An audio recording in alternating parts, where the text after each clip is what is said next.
19절을 대표적으로 읽도록 하겠습니다. 제가 읽겠습니다.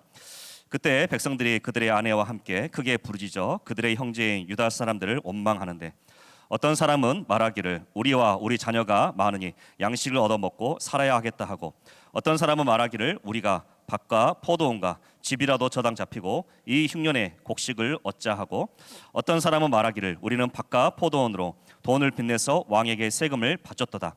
우리 육체도 우리 형제의 육체와 같고 우리 자녀도 그들의 자녀와 같거늘 이제 우리 자녀를 종으로 파는도다. 우리 딸 중에 벌써 종된 자가 있고 우리의 밭과 포도원이 이미 남의 것이 되었으나 우리에게는 아무런 힘이 없도다 하더라. 14절입니다. 또한 유다 땅 총독으로 세움을 받은 때 곧 아닥사스다 왕 제20년부터 제32년까지 12년 동안은 나와 내 형제들이 총독의 녹을 먹지 아니하였느니라.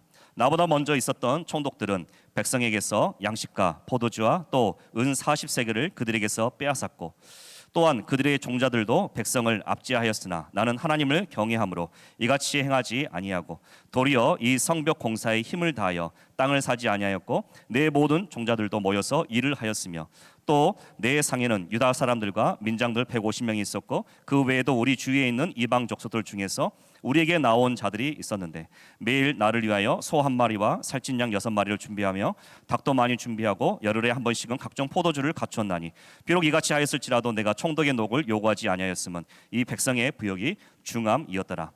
내 하나님이여 내가 이 백성을 위하여 행한 모든 일을 기억하사 내게 은혜를 베푸시옵소서. 아멘. 저는 전에 우리 신해상 기도를 할 때 느헤미야서 말씀을 처음 시작을 해서 교구 식구들과 함께 말씀을 나누면서 계속 기도를 했는데 그때 이렇게 계속 느헤미야 말씀을 묵상하고 있습니다. 그래서 제가 새벽에도 말씀을 전했었고 수요예배 때도 느헤미야 말씀을 전했는데요. 오늘 또한 또 하나님께 주시는 또 묵상되는 부분이 있어서 같이 나누고 또 그런 것이 우리 모두에게 은혜가 되었으면 좋겠습니다. 오늘 말씀의 제목은 두 가지 본질이 만든 기적이라는 그런 제목입니다. 여러분 세계적인 경제학자인 슌페터가 말하기를 창조적인 파괴는 결국 자본주의의 특색이다라고 이렇게 말을 한 적이 있었습니다. 그러니까 그 얘기는 뭐냐면 자본주의라는 것은 결국 뭡니까? 자본을 계속 불러나가는 것, 부자가 되는 것이 자본주의의 이제 특색인 거잖아요. 그런데 그렇게 경제적으로 부유해지기 위해서는 반드시 창조적인 파괴, 그러니까 이전까지 파괴되어지고 새로운 것이 드러나야 한다라는 것을 의미하는 것이죠. 요즘 특별히 이슈가 되는 것 중에 하나가 뭐냐면은 전기 자동차, 뭐 수소 자동차, 그리고 완전 자동 주행 자동차, 뭐 이런 것들이 많이 이슈가 됐잖아요. 그래서 3년 후면은 애플이라든지 구글이라든지 이런 곳에서 정말 그야말로 완전 주행, 그냥 앉아 있기만 하면 목적지에 도달하게 되는 그런 차가 혹은 택시가 아마 나올 것이다라고 전망을 하고 있습니다. 그렇게 되어지면 어떻게 되겠어요? 경유차라든지 휘발유차라든지 이런 것들은 이제 사장되는 거죠. 그래서 좀 식견이 있으면은 경유차나 이런 휘발유차를 지금 사서는 안 되는 것이죠. 저는 샀습니다. 저는 사버렸어요. 그렇지만 또 때되면 바꾸면 되니까 어쩌든 간에 이렇게 변화가 있는 것이죠. 과거에는 책을 읽으려면 책을 구입하거나 도서관에서 빌려 했죠. 근데 지금은 전자문서를 통해서 액정, 태블릿, PC 이런 걸 통해서 책을 읽을 수가 있고요.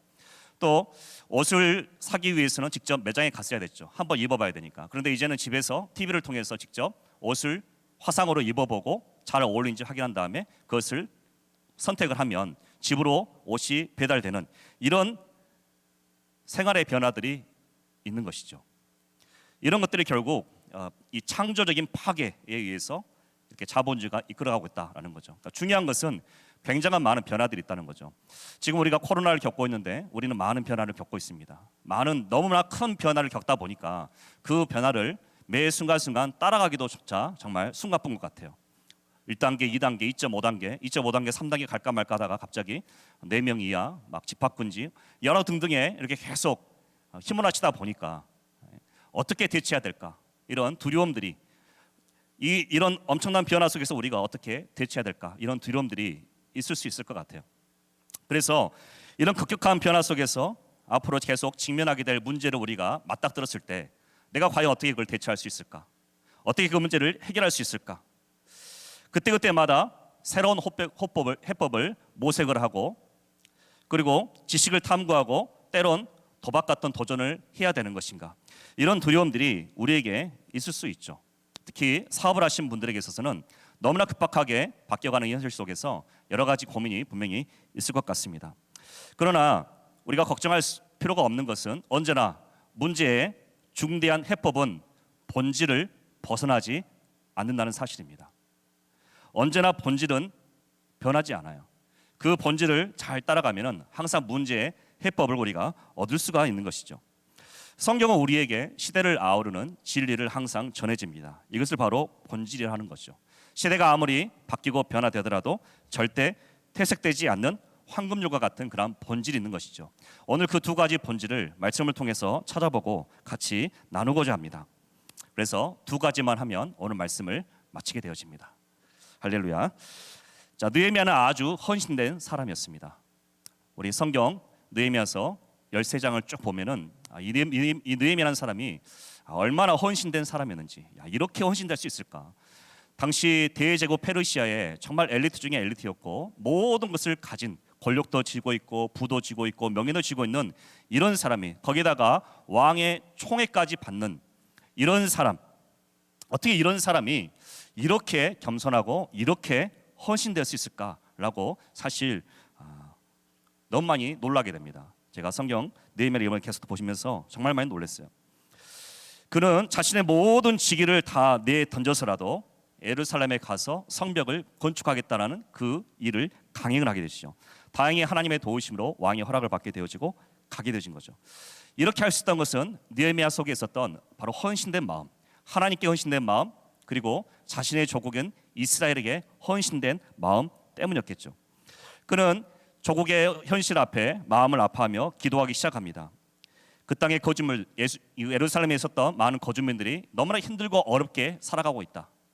그리고 매일매일마다 고통 속에서 주변의 침략과 약탈 속에서 살아가고 있다. 그리고 성벽이 다 회파되었다.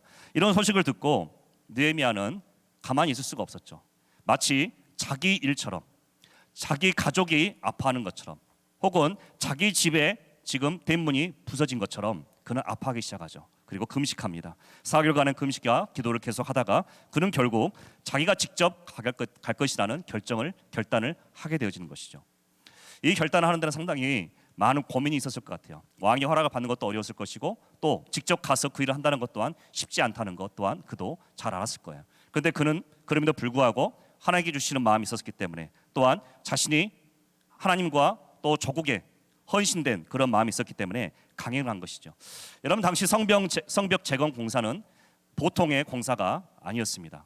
당시 예루살렘 성벽을 보시면 물론 히스기야 때에 있는 성벽이 아니라 나중에 다 회파되어서 그것보다 작은 둘레의 성벽에 있음에도 불구하고 성벽의 두께가 2.7m 정도 됐습니다. 높이가 2-3m에 달했었고요. 성벽을 두르는 그 길이는 총 3km나 됐습니다. 이거를 다시 쌓는다라는 것은 사실 대프로젝트죠. 그리고 이것을 직접 쌓는 사람들이 굉장한 어떤 노련한 기술자들이 아니라 그냥 그 땅에 사는 사람들, 정말 하루하루 급급하게 힘들게 살아가는 사람들, 하루 입에 풀칠하기도 어려운 사람들이 그 생업을 그대로 이어가면서 병행하면서 성벽을 재건한다는 것은 정말 어려운 일인 것입니다. 그래서 회파가 된 이후 140년 동안 어느 누구도 일을 할 수 없었어요.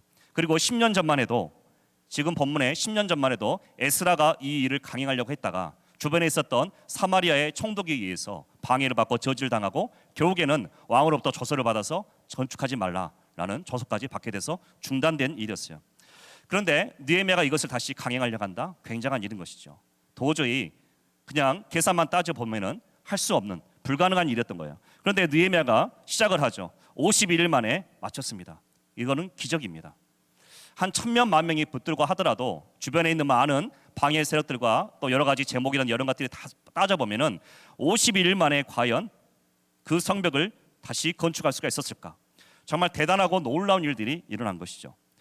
내외부적인 방해가 분명히 있었고 공사에 참여하는 백성들이 대부분 가난하고 힘이 없는 그러한 평민이었다고 생각해 봤을 때 정말 이것은 기적이 아니고는 성벽을 재건하는 것은 불가능했던 것이죠. 그런데 어떻게 이런 기적이 일어날 수 있었을까라는 것이 느헤미야에 있어서 계속 우리가 말씀을 보면서 던질 수 있는 질문인 거죠. 먼저는 모든 것의 기반은 당연히 기도였습니다. 느헤미야의 4개월 동안의 기도가 있었고 또 그 외에도 성벽 이 예루살렘에 와서 계속 기도했겠죠.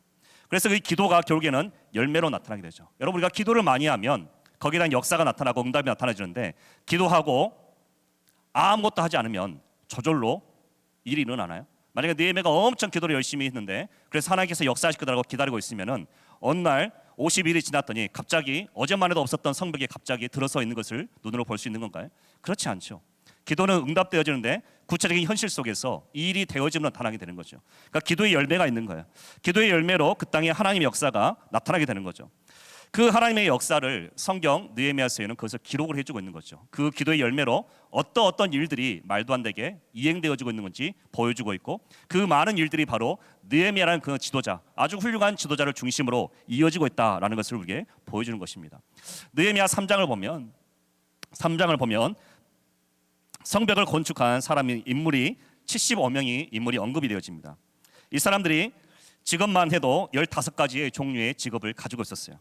그리고 사회적으로 굉장히 다양한 직위의 사람들이 있었고, 다양한 사람들이 있었습니다. 그리고 유다의 포로로 잡혀가지고 바벨론의 포로로 잡혀가서 귀환한 사람도 있었고, 에스라 때 귀환한 사람도 있었고, 또한 잡혀가지 않고 계속 그곳에 머물렀던 사람도 있었을 것이고, 또 이방 주변의 사람들이 유입된 사람도 있었을 것이고, 굉장히 다양한 이해관계 속에서 그곳에 있는 사람들이 지금 성벽을 건축하기 위해서 모였던 것입니다. 모두가 다 사실 뿔뿔이 흩어진 마음들, 하나된 마음이 아니라 한 나라를 향한 그런 마음보다는 하루하루 살아가기, 나 살기도 급급한 굉장히 자기중심적인 삶을 살 수밖에 없는 그런 환경 속에서 이들이 모였는데, 이들 안에 무엇이 일어나게 됐냐면 바로 하나됨의 역사가, 한 몸을 이루는 하나됨의 역사가 일어났다라는 것을 성경에서는 보여주고 있는 거예요. 야, 어떻게 하나 될 수가 있었을까? 갑자기 평상시 자기만 살기도 급했던 이 사람들이 어떻게 모든 것을 다 뒤로 하고 내던지고 성벽을 위해서 마음과 마음을 모아서 하나 되어서 51일 만에 이 일을 할 수 있었을까? 여러분 생각을 해보세요. 각자 맡은 지역이 있고 자리가 있는데, 그 중에 어떤 사람이 이거 도저히 못하겠다, 나는 그냥 내일 하러 갈래, 되든가 말든가 하고 그냥 포기해버렸다면 다른 누군가가 그것을 대신 짊어져야 되죠. 그러니까 이게 반복되어지면은 51일 만에 성벽이 재건된다는 것은 거의 불가능한 거예요. 그런데 모두가 정말 일심으로 하나됨으로 이것을 감당한 것이죠. 이것이 그냥 된 것이 아니라 바로 느헤미야라는 이런 훌륭한 지도자의 역량으로 인해서, 그 역량에 의해서 이것이 가능했다라는 것을 우리가 성경을 통해서 확인할 수가 있는 분목입니다.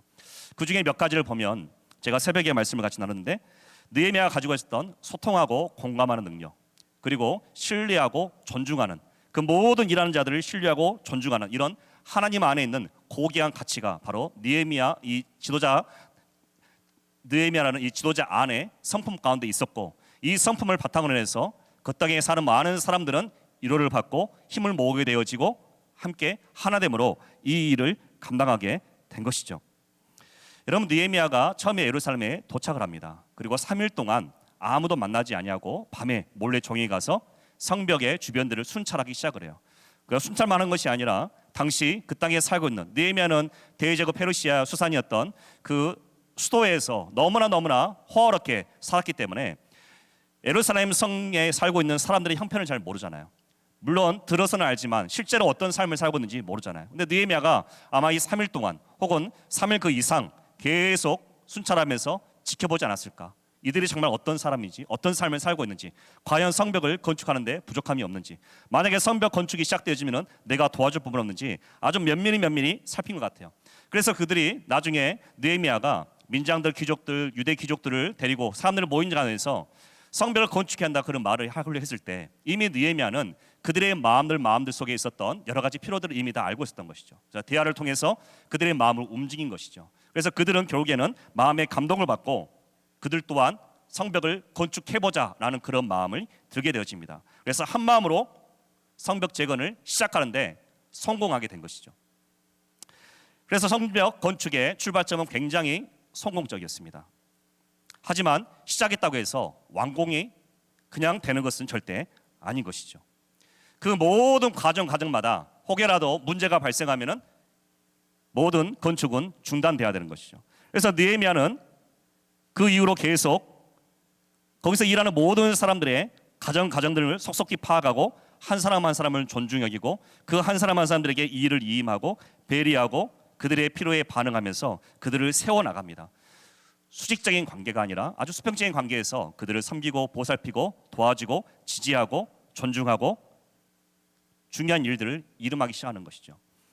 여러분, 지도자가 우리는 그리스도인으로서 사회에서 좋은 역할, 중요한 역할을 하는 자리로 가는 거 참 중요하죠. 장관이 된다, 아니면 대통령이 된다, 얼마나 중요하겠습니까? 적극적으로 권면할 만한 일인 것이죠. 그런데 우리가 그 자리에 간다고 해서 우리가 거기에 가는 목적이 군림하는 목적인가요? 대장이 되는 목적인가요? 혹은 대빵이 되어서 보스가 되어져 가지고 내가 군림하고 사람들에게 지시하고 따르게 하고 나를 위해 살게 만들고 내가 원하는 대로 그냥 다 만들어 버리고 이러기 위해서 그 자리에 가는 건가요? 절대 그렇지 않죠.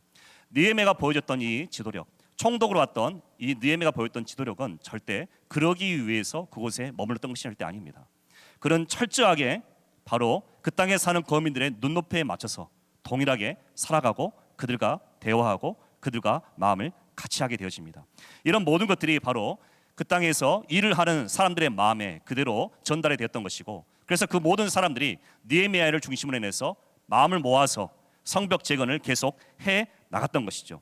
그러니까 이 느헤미야가 가지고 있던 이 지도자적인 역량, 이 역량이 모리아를 갖다 이 사람들의 마음들을 하나로 묶게 만들었고 기적을 만들게 하였다라는 것이 성벽 재건, 이 50일간의 역사 속에서 보여주고 있는 아주 기본적인 베이스적인 스토리입니다. 그런데 이런 질문을 던져볼 수가 있는 것이죠. 그냥 단순히 느헤미야가 너무 지도자로서 훌륭했기 때문에, 지도자적인 역량이 너무나 탁월했기 때문에 그 하나만으로 그들 안에 하나됨이 이루어졌고 52일의 기적이 일어났던 것인가 라고 생각을 해본다면, 우리는 다 알고 있듯이 인간의 약함은 항상 있는 것이죠. 느헤미야도 약함이 있었을 것이고, 또 느헤미야는 그 사람으로 인해서 모든 것들이 다 문제들이 해결될 것은 절대 아니었다라고 볼 수 있는 것이죠. 그런 의미에서 여기에 대한 답을 줄 수 있는 것이 오늘 읽은 5장의 말씀인 것입니다. 배경은 이렇습니다. 모든 성벽 재건이 계속 이어지고 있고 모든 것이 잘 되어지고 조만간에 성벽이 완성될 것 같은 그런 기대감이 아주 부풀어 오를 때가 되었습니다. 아주 성공적으로 지어졌고 많은 사람들이 완성을 내다보는 그때 내부적으로 실질적인 문제가 발생하기 시작한 거예요. 어떤 문제였냐면은 당시 백성들은 모두가 다 자원하여서 성벽을 건축하는데 동원이 되었었죠. 그들은 어떤 보수를 받는 것이 아니라 평상시 하는 색업을 그대로 이어진 가운데 병행해서 가서 성벽을 보수하는, 성벽을 짓는 그런 작업을 해왔던 거예요. 그런데 당시 그곳은 굉장히 가뭄이 심했습니다. 먹을 것이 없었어요. 그러다 보니까 가끔씩은 생업을 포기하고 성벽을 지어야 되는 때도 있었던 거예요. 그러다 보니 먹을 것이 없잖아요. 흉년이 오니까 먹을 것이 없잖아요. 그러니까 가난한 사람들은 어떻게 하게 되어져요? 자기들이 일구었던 포도원, 밭은 이미 흉년 때문에 쓸모없게 됐으니까 그 땅을 저당 잡혀서 부자들에게 저당 잡히고 그들에게 양식을 구하기 시작한 거예요.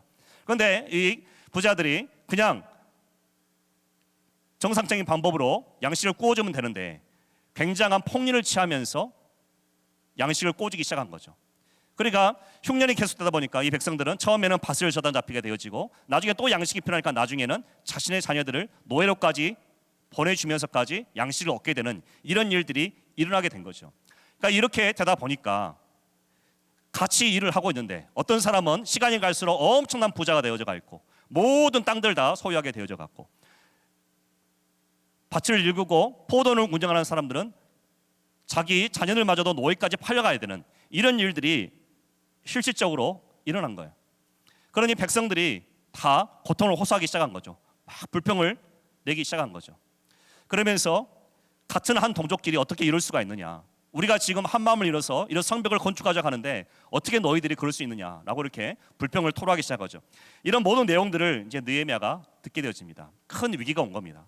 지금까지 하나됨으로 이 모든 것들을 건축해 나갔는데 빠른 시간 내에 지금 건축을 해야 되는데, 왜 빠른 시간 내에 건축을 해야 되냐면은 성벽이 건축되는 것을 방해하고 싫어하는 세력들이 주변에 너무나 많았습니다. 그래서 조금이라도 틈을 주면은 금방 와가지고 해방하고 이것을 무너뜨리는 그런 세력들이 있었던 거예요. 그래서 아주 신속하게 이것을 건설해야 되는데 자칫 잘못하가는 정말 이 성벽 건축에 이 대공사가 문제가 일어날 것 같은가. 그래서 느헤미야가 이런 일을 겪으면서 느헤미야는 크게 두 가지 관점에서 이 문제를 해결합니다. 물론 기도하면서 주님이 주신 답으로 해결했겠죠.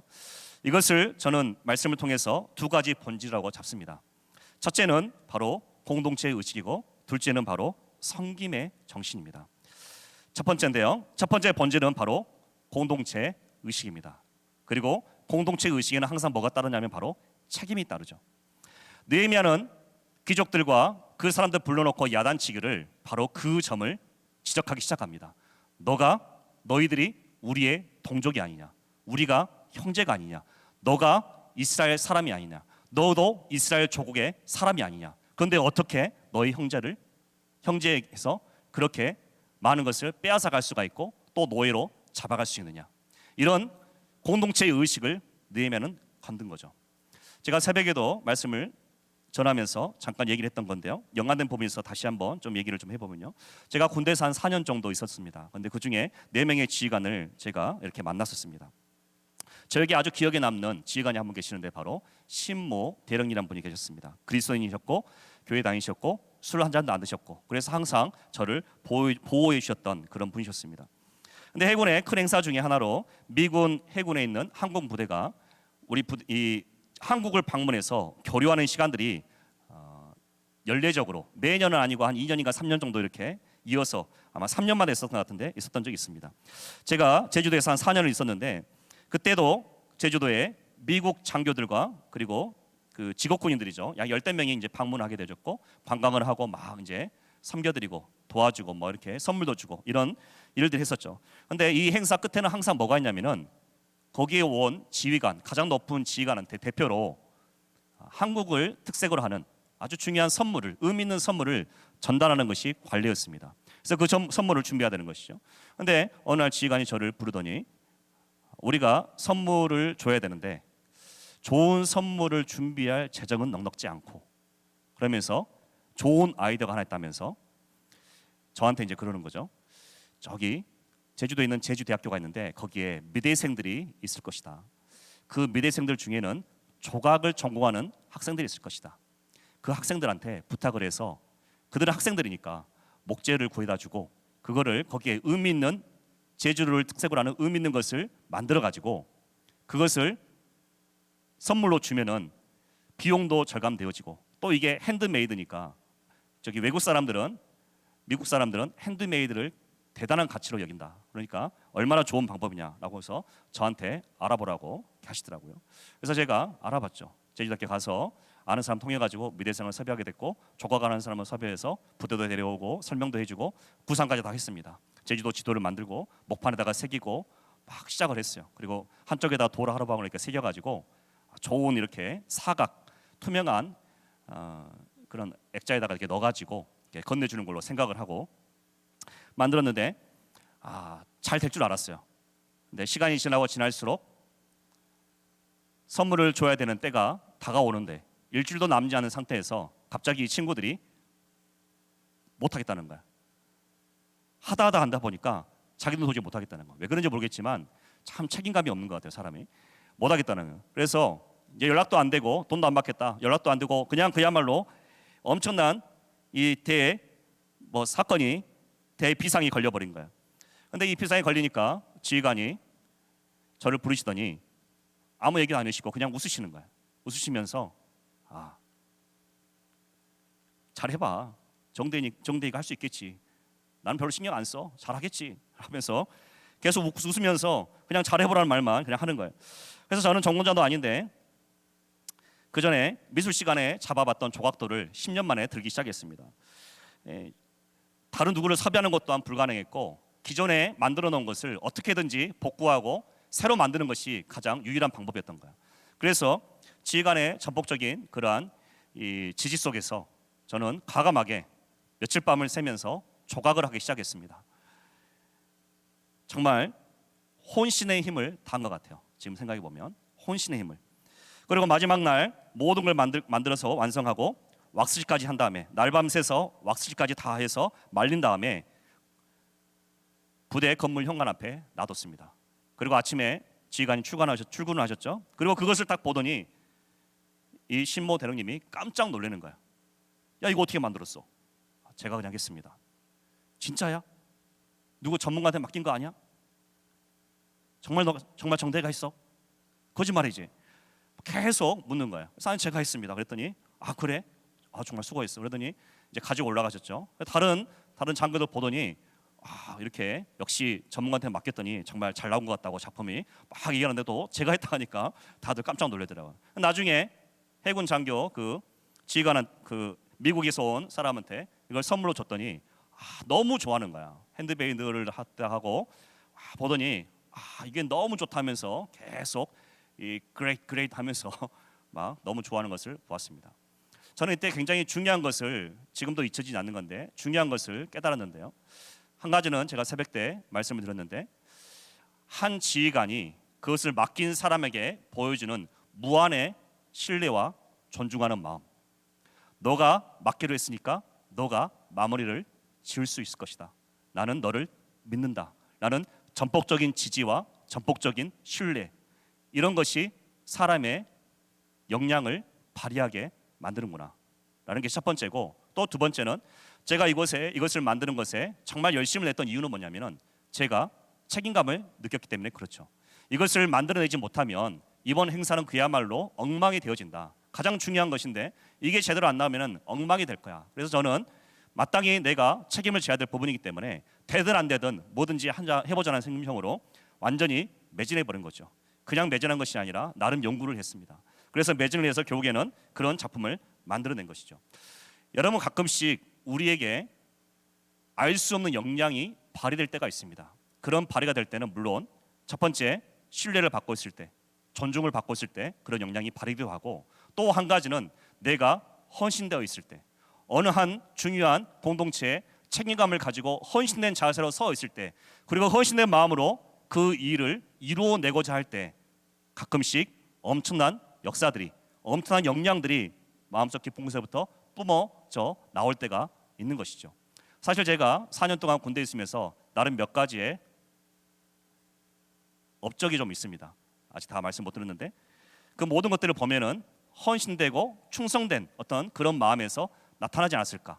공동체에 향한 그런 어떤 책임감이 통해서 나타나는 것이죠. 느헤미야가 지금 그것을 건든 겁니다. 누구나 다 가지고 있는 그것을 건든 거예요. 우리가 2002 월드컵 때 온 나라 사람들이 월드컵을 응원하고 전 세계를 떠들썩하게 만들었죠. 왜 그것이 가능했나요? 바로 공동체 의식이죠. 공동체 의식 때문에 그냥 하던 일마저 접고 응원하러 다니는 사람들이 있었잖아요. 그게 바로 공동체 의식인 거죠. 이것을 지금 느헤미야가 건든 거예요. 그게 바로 느헤미야서 5장 8절에 나와 있는 말씀입니다. 제가 읽겠습니다. 그들에게 이르기를 우리는 이방인의 손에 팔린 우리 형제 유다 사람들을 우리의 힘을 다하여 도로 찾았거늘 너희는 너희 형제를 팔고자 하느냐 더구나 우리의 손에 팔리게 하겠느냐 하매 그들이 잠잠하여 말이 없기로. 느헤미야가 단도직적으로 말한 거죠. 너도 이스라엘 사람이 아니냐, 너도 우리 형제가 아니냐, 너도 형제인데 어떻게 똑같은 형제를 너가 팔 수가 있느냐. 포로로 갔던 사람들을 우리가 이렇게 다시 얻었는데 어떻게 그 형제를 너가 팔 수가 있느냐라고 꾸짖자. 이 사람들은 사실 성벽 재건에 부정적인 사람들이었습니다. 그럼에도 불구하고 그들은 아무런 반박도 하지 못하고 느헤미야 말대로 그동안 취했던 모든 이자를 돌려주고 또 그들이 취했던 모든 노예들, 형제들의 그 자녀들을 다 돌려보내겠다라고 서약을 하게 된 것이죠. 여러분, 이 공동체의 의식은 굉장히 중요한 것입니다. 근데 느헤미야가 가지고 있던 예루살렘을 향한 그 공동체의 의식은 어떤 영적인 의미가 있을까요? 바로 그곳은 하나님께서 임하시는, 성전이 있는, 하나님이 함께 하시는 하나님의 나라이자 또 교회 같은 곳이라고, 지금 우리는 교회 같은 곳이라고 생각하고 그는 그때 성전이라고 생각을 했겠죠.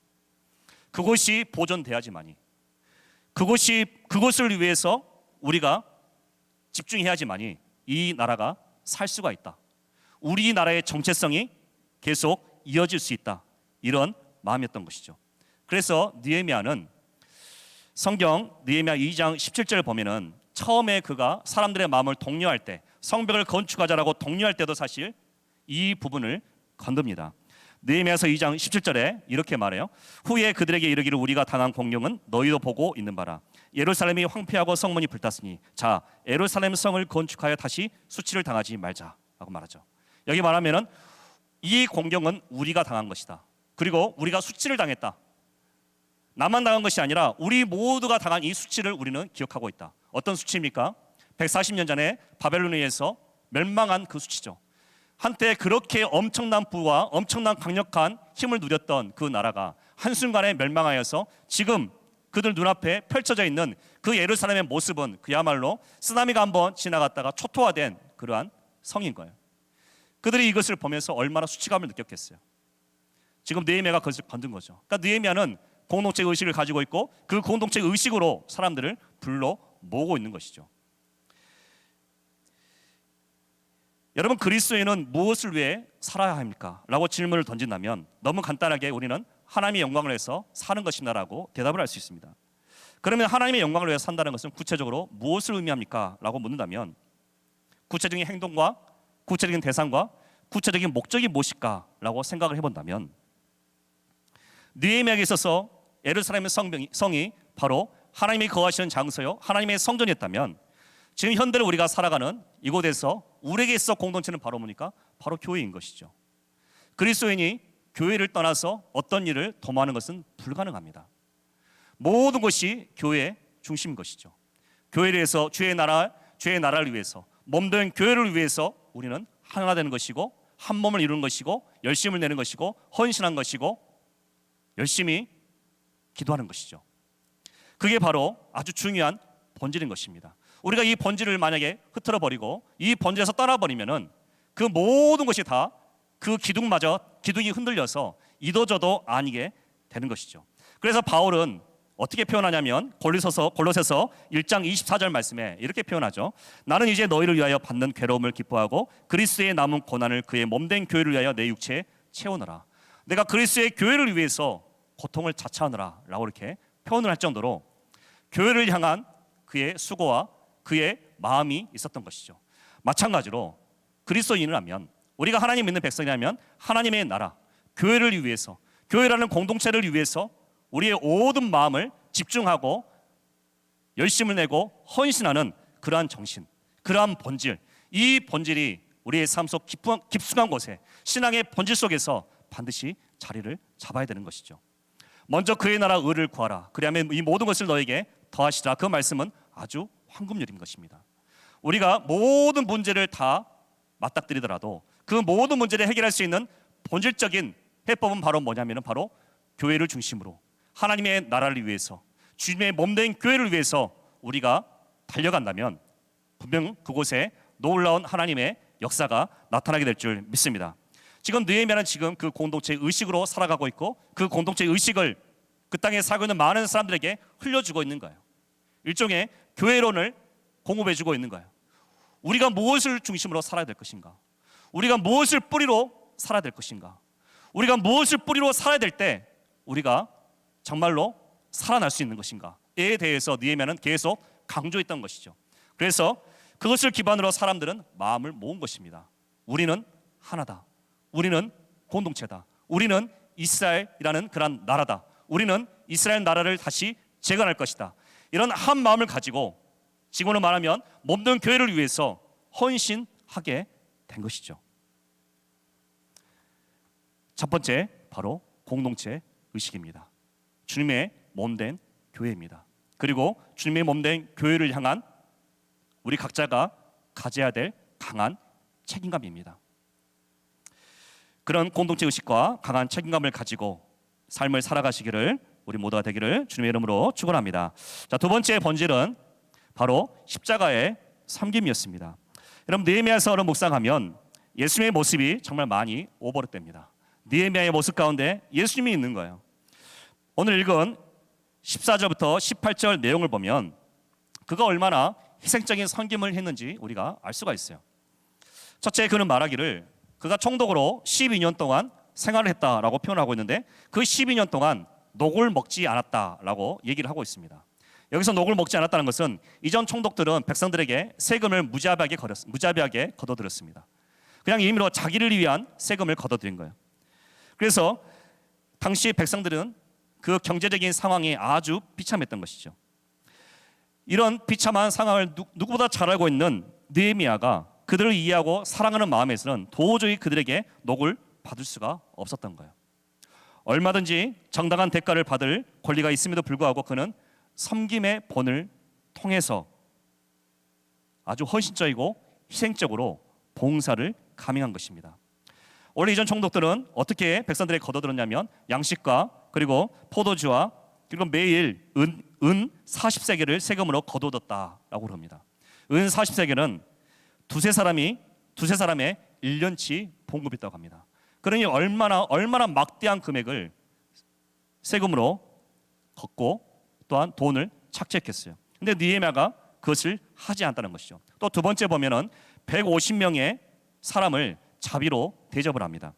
당시 느헤미야는 수많은 많은 방문객들이 있었고 같이 살아가는 식솔들이 있었는데 그들이 약 150명 정도 됐다. 그런데 이들을 먹이기 위해서는 매일마다 황소 한 마리가 있어야 됐고 6마리의 양이 있어야 됐고 닭과 같은 그런 짐승들을 많이 잡아야 됐다. 그리고 10일에 한 번씩은 다양한 포도주를 준비를 했어야 됐다라고 성경에 지금 나와 있잖아요. 근데 이것들을 준비하는 비용을 또 백성들에게 부과시키면 성벽을 건축하는데도 급한 그 백성들에게 부과할 수는 없는 일이다라고 판단한 거죠. 그래서 그는 뭐 합니까? 이것도 자비로 충당한 거예요. 물론 느헤미야는 당시 고위직이었죠. 그전에도 아마 술관원으로서 많은 어떤 부를 누렸겠죠. 그럼에도 불구하고 아무리 많이 가졌다고 해서 그 모든 것을 자비로, 그것도 하루가 아니라 12년 동안을 그렇게 했다는 것은 사실 웬만해 가지고는 이행할 수 없는, 행동을 옮길 수 없는 일인 거죠. 느헤미야가 보여줬던 이것은 굉장한 희생이고 굉장한 헌신인 것입니다. 그는 자비로 그 모든 사람들을 섬겼던 것이죠. 여러분, 예수님은 최고의 섬김을 우리에게 보여주십니다. 바로 십자가죠.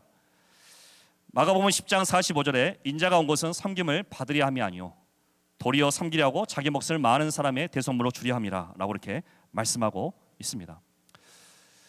하나님의 놀라운 역사와 놀라운 능력이 나타나는 현장, 하나님의 기적의 역사가 나타나는 현장에는 반드시 뭐가 있습니까? 십자가의 노래가 퍼져나오기 시작하죠. 십자가의 찬송이 끊이지 않고 십자가의 사랑과 희생의 그 찬송이 끊이지 않게 나오게 되는 것이 바로 부흥의 현장의 공동적인 모습이죠. 그리스도인들의 성공에서 영향력 있는 자리로 가는 건 너무나 중요합니다. 그런데 만약에 단순히 그 자리만 가는 것으로, 가서 군림하고 가서 대빵 노릇하고 가서 대장 노릇하는 것으로 그칠 거라면 차라리 가지 않는 편이 낫습니다. 괜히 가서 괜히 그리스도란 그 이름에 먹칠을 하게 되는 거예요. 여러분, 우리는 성공을 갈망할수록 무거운 십자가를 짊어질 그리고 섬길 각오가 되어 있어야 되는 것입니다. 그 십자가를 짊어지려는 심정으로 성공의 길을 가야 되는 것이죠. 그럴 때 우리는 비로소 세상의 빛과 소금이 되어져 가는 것이죠. 왜 느헤미야가 가졌던 지도력과 그의 섬김이 왜 파급력이 있었고 왜 능력이 있었고 사람들의 마음을 움직일 수가 있었을까? 그가 가지고 있었던 절대적인 섬김, 마치 그리스도의 십자가 같은 완전한 희생, 엄청난 희생과 섬김을 보여주는 그런 느헤미야의 모습 속에서 백성들은 감동을 받았겠죠. 이전에 한 번도 총독들 통하여서 그 어떤 지도자에게도 느껴지지 못했던 그런 감동을 백성들은 받은 것입니다. 그리고 그들의 마음들이 녹아졌겠죠. 이런 문제가 불거졌을 때 느헤미야는 바로 이런 모습으로 대처했다는 것이죠. 그랬더니 그렇게 불평을 했던 백성들마저도, 혹은 백성들에게 고리대금을 통해서 이익을 취했던 그 귀족들마저도 아무런 말도 할 수가 없었던 거죠. 그 어떤 다른 대꾸도 할 수 없었던 것이고 변명도 할 수 없던 것이고 느헤미야가 하라는 대로 그냥 할 수밖에 없었던 거죠. 그래서 성경을 보면 모든 백성들이 모입니다. 그리고 이것을 어떻게 해결할 것인지 말하고 귀족들이 이 모든 것을 다시 돌려줄 것을 선언하고 선포합니다. 그랬더니 모든 백성들이 박수를 치면서 환호하면서 이 문제가 해결됐다라고 성경에서 보여집니다.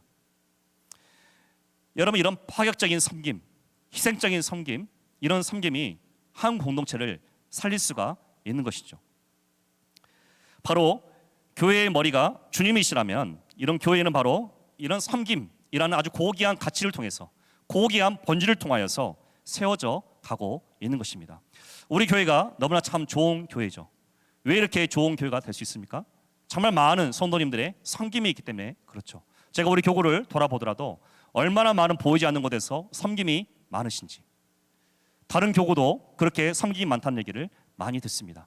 교회에 일하면은, 또 교구에 어떤 일이 있다면은 정말 언제 그러냐는 듯이 잘 알 수도 없는 분들이 갑자기 오셔가지고 발벗고 나서는 그런 섬김들, 또 때에 따라서는 자신을 헌신하면까지 기도하시면서 나아가는 그런 섬김들, 이런 섬김들이 우리 교회를 더 아름다운 교회로 만들어 가고 있는 줄 믿습니다.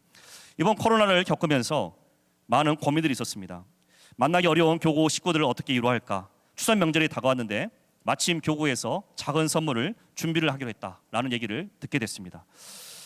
그리고 또 교구에서 정말 감동 오시는 분들이, 많은 분들이 섬김으로 재정을 후원해 주셨습니다. 그래서 선물들을 이렇게 준비할 수가 있었어요. 그런데 제 딴에서는 나도 뭔가를 좀 해야 되지 않을까, 재정은 안 되더라도 뭔가를 해야겠다라고 고심한 끝에 내가 할 수 있는 것 중에 약간 버거운 일이 무엇일까 고민한 끝에 정교구의 가정을 대상으로 손편지를 한번 써보자라고 결정을 했습니다. 그래서 엽서를 직접 구상해서 포토프린터로 출력을 하고 그것에 코로나를 겪고 있을 교구 식구들의 마음을 헤아리며 위로와 응원의 메시지를 담아서 한자 한자 써서 선물과 함께 전달했습니다. 굉장히 작은 섬김이죠. 그렇지만 다 쓰는 데는 적어도 며칠은 걸렸습니다. 정말 손가락이 많이 아프더라고요. 처음 해본 일이었거든요. 그렇게 많이 써본 거는.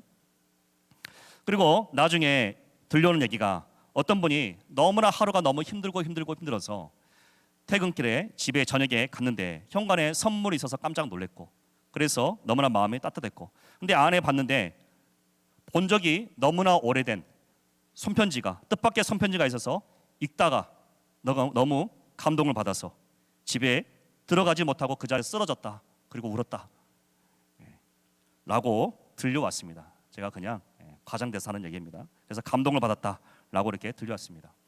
그러니까 가끔씩 우리에게 이런 섬김의 정신은 공동체를 건강하게 만들고, 공동체를 따뜻하게 만들고, 공동체를 성장하게 만드는 것이다. 느헤미야는 그것을 아주 잘 알았다. 그래서 그리스도의 십자가 같은 그런 섬김의 희생을 그는 직접 보여주었다. 그리고 그것은 어느 공동체나 항상 잊어버리면 절대 안 되는 바로 본질인 것이다 라는 것을 우리는 깨닫게 되는 것입니다. 여러분, 섬김은 그 깊이를 알 수 없는 힘이 있는 것이죠. 섬김의 현장에 바로 예수님이 함께 하시기 때문인 것 같습니다. 여러분, 느헤미야는 왜 이런 과감한 헌신과 섬김을 통해서 성벽 재건에 전념하였을까요? 그것은 아마 그가 감지하고 있었던 역사 의식 때문에 그런 것 같습니다. 멸망한 조국이 재건돼야 되는데, 그러기 위해서는 성벽 재건이 필수이고, 성벽 재건이 있어야 안에 성전이 보존될 수 있는 것이고, 그러면 성전이 보존돼야지만이 이스라엘의 그 영적인 공동체의 의미가 계속 이어갈 수가 있고 하나님과의 그 관계가 계속 이어갈 수 있는 건데, 이런 나름의 역사 의식이 있었고, 또한 하나님께서 분명히 약속해 주시기를, 선지자를 통해서 약속해 주시기를 너희들이 멸망할 거지만 70년이 지나면 돌아올 것이다. 과거의 영광보다 이전의 영광보다 미래의 영광이 더 클 것이다. 이런 약속들이 선지자를 통해서 이어졌기 때문에 느헤미야는 그것을 꿈꿨겠죠. 그래서 그 기회를 지금 잡은 것입니다. 성벽을 지금 재건하는 것이 우리 민족에 있어서 아주 절호의 기회이다. 이때를 놓치면 영영 기회가 오지 않을지도 몰라. 이런 판단이 아마 느헤미야에게 있었을 것입니다. 그래서 그는 자신이 힘을 가지고 있을, 자신이 뭔가 힘을 발휘할 수 있는 이때를 기회를 삼아서 가서 직접 성벽을 재건하는데 과감하게 도전을 했던 것 같아요. 여러분, 우리는 코로나에서 많은 어려움을 겪고 있습니다. 내게 닥친 그 어려움들 때문에 사실 정신이 없을 수 있습니다. 그런데 그 문제를 돌파하는 힘이 하나님을 찾고 구하고 기도하고 그를 통해서 하나님의 역사가 오는 것이죠. 그런데 그 모든 것들의 중심은 바로 어디 있습니까? 바로 주님의 몸된 교회를 생각하는 마음인 줄 믿습니다. 하나님의 나라를 생각하는 그런 마음인 줄 믿습니다. 저는 이 말씀을 묵상하면서 느헤미야가 가졌던 성벽의 의미에 대해서 생각해 보면서 느헤미야는 자신의 조국에 10년, 20년 혹은 30년, 100년, 200년을 그는 지금 바라보고 있는 것이구나. 이대로 가다간 우리나라가 내 조국이 건재할 수 있는가? 다시 재기할 수 있는가에 대한 고민이 있었던 것이구나. 여러분, 우리도 그런 고민을 할 수 있는 거 아닌가요? 우리 교회가 있는데 우리 교회의 10년 이후의 모습은 과연 어떠할까? 20년 후는 과연 어떠할까? 한국교회의 10년 후의 모습은 어떨까? 20년 후의 모습은 어떨까? 20년 후에도 여전히 우리 교회 예배당에는 예배하는 자가 이렇게 가득 채워져 있을까? 주일학교에는 아이들이 정말 발 디딜 틈이 없이 아이들이 넘쳐나고 있을까? 분명 기독교 인구가 지금 줄어들고 있다고 하는데 우리 교회가 거기에 예외로 자리 잡기 위해서는 어떻게 대비를 해야 되는 것일까? 여전히 똑같은 방식과 똑같은 모습으로 여전한 모습으로 지켜야 될 부분이 있을 것이고 또한 더불어서 변화가 되어야 될 부분이 있을 것인데 어떤 부분을 과감하게 변화를 시켜야 되는 것인가? 이런 고민들을 우리 또한 할 수가 있는 것이죠. 왜요? 우리는 광명교회 성도이기 때문에 그래요.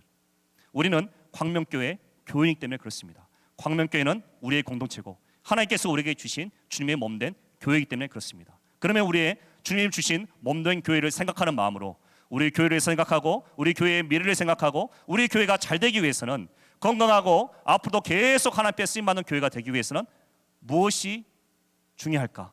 라는 부분을 고민하는 것, 그런 고민을 해야 된다는 그런 사명감을 느끼고 책임감을 갖는 것, 그것만 가진 것만이라도 우리는 느헤미야서를 통해서 많은 것을 깨닫게 되는 것인 줄 믿습니다. 여러분, 우리는 우리 교회를 사랑합니다.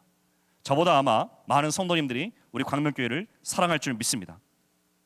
그리고 우리는 이 성벽을 마치 우리 교회의 미래를 생각하면서 우리가 건축해야 될 그 성벽, 그 벽돌 한 장 한 장을 만약에 세운다면 그 벽돌은 나에게서 무엇일까? 라는 고민을 할 수가 있는 것이죠. 말씀을 정리하면요, 여러분, 기적은, 하나님의 놀라운 기적은 항상 일어납니다. 느헤미야서에도 기적이 계속 일어난 것을 우리가 눈으로 목도할 수가 있습니다. 그 기적은 여러 가지 것들이 있는데 그 기적의 아주 중요한 본질이 오늘 읽었던 본문에서 나오고 있습니다. 바로 공동체 중심, 주님의 몸된 교회를 향한 마음, 그리고 그 안에 스며져 있는 십자가의 정신, 희생과 섬김과 헌신, 이런 것들이 같이 간다면 우리는 그 어떤 변화가 오더라도, 코로나 같은 이런 놀라운 사태들이 이후에도 계속 발생할지라도 우리 교회는 건재하게 계속 성장하여 더 하나님의 나라를 위해서 쓰임을 받게 될 줄 믿습니다. 이것을 감당할 사람은 바로 나인 것이죠. 내가 공동체를 사랑하고 교회를 사랑하고 섬기고 헌신하고 희생하는 그런 마음, 그리스도의 십자가의 그 마음을 가지고 살아가는 그런 마음이 우리에게 여전히 있다면 우리 교회는 희망이 있는 것이고 미래가 분명히 있는 것인 줄 믿습니다. 사랑하는 성도님들, 우리 광명교회 성도님들은 정말 교회를 사랑하는 마음이 많은 것 같습니다. 그리고 정말 섬김도 참 잘하시고 정말 너무나 고귀한 가치이죠.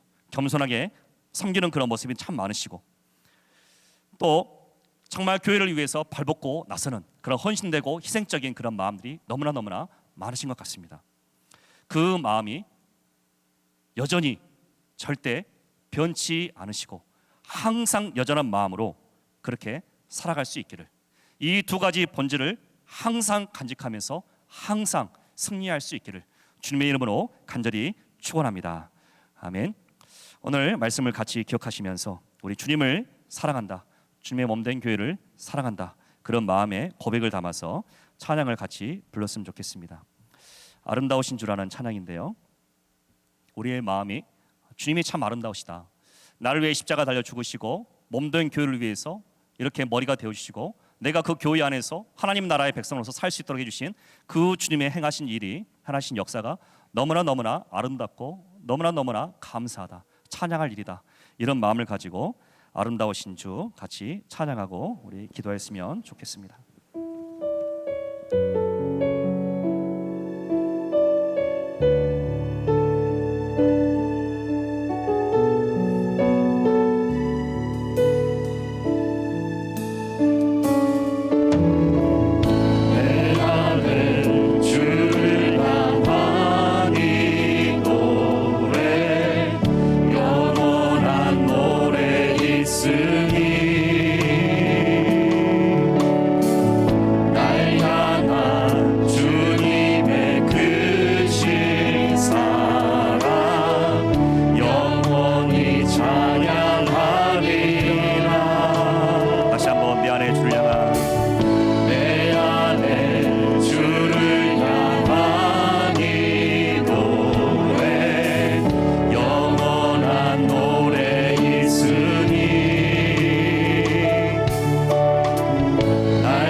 찬양하리.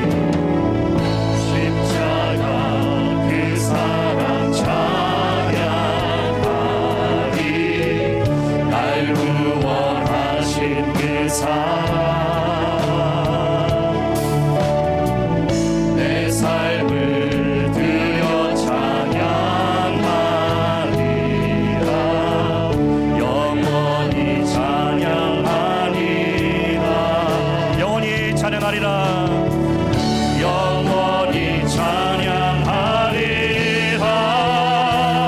아름다우신 오 놀라우신 영원할 수 없는 사랑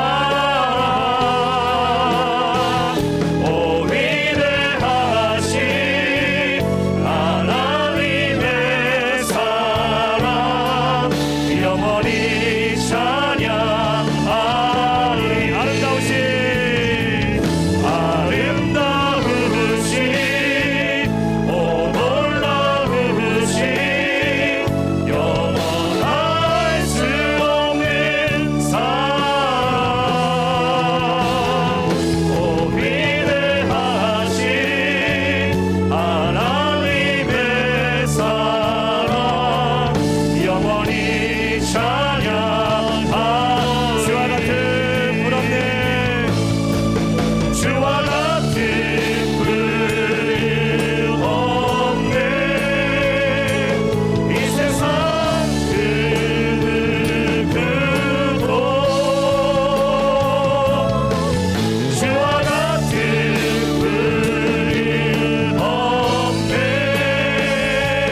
누구도 바꿀 수 없네. 주와 같은 분 없네. 주와 같은 분 없네. 이 세상 그 누구도 주와 같은 분은 없네. 누구도 바꿀 수 없네. 아름다우신 오 놀라우신 영원할 수 없는 사랑 오 위대하신 하나님의 사랑 영원히 찬양하리.